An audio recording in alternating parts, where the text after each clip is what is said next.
ঢাকার ধামরাই উপজেলার বিস্তীর্ণ এলাকা জুড়ে এখন হলুদের সমারোহ। সরিষা ফুলের রূপ ও গন্ধে মাতোয়ারা চারদিকে।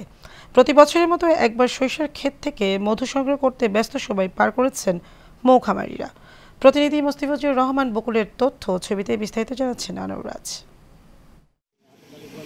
সরিষা ফুলের মধু সংগ্রহে ব্যস্ত সময় পার করছে ঢাকার ধামরাইয়ের মৌখামারিরা। উপজেলার ফোর্ডনগর, মধুডাঙ্গা, বালিয়া, খার্তাসহ প্রতিটি বিল অঞ্চলের সরিষার ক্ষেতের পাশে বসানো হয়েছে মধু সংগ্রহের বাক্স। মধু সংগ্রহের পাশাপাশি খামারিরা সরাসরি খামার থেকে মধু বিক্রিও শুরু করেন। সরিষা ক্ষেত ঘিরে লাভের স্বপ্ন বুনছেন কৃষক ও মৌখামারিরা।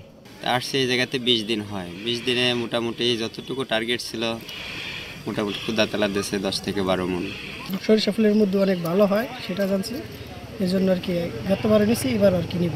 এইখানকার মধু আমি খেয়ে দেখছি যে অনেক ভালো। এর আগের বারও নিছি, এইবারও আসছি নেওয়ার জন্য। যতটুকু আমি আইসা জানতে পারলাম যে এখানকার মধুর মানটা খুব গুণগত মান খুব ভালো। এদিকে সরিষা চাষে পরামর্শ দেওয়ার পাশাপাশি মধু উৎপাদনে সহযোগিতা করছে স্থানীয় কৃষি বিভাগ। যেহেতু মধু পাচ্ছেন, সাথে হচ্ছে সরিষার আবাদটাও বেশি হয়েছে, সরিষাও পাচ্ছি, ভোজ্য তেল আর এক দিক থেকে মেডিসিনাল মধু পাচ্ছি। কৃষকদের মধ্যে অনেক সময় ধারণা থাকে যে মৌমাছির মাধ্যমে মনে হয় তার ফুলের সমস্যা হবে, সরিষার সমস্যা হবে, অথচ এটা সমস্যা হয় না, বরং মৌমাছি প্রাকৃতিকভাবে ফুলগুলোকে আর নিরাপদ করে দেয় এবং সরিষার আবাদটা এবং উৎপাদনটা অনেক বেশি বাড়ায় দেয়। এবার উপজেলায় মধু সংগ্রহে প্রায় 1000 বাক্স বসানো হয়েছে সরিষা ক্ষেতে। আনোয়ার রাজ, এশিয়ান টেলিভিশন।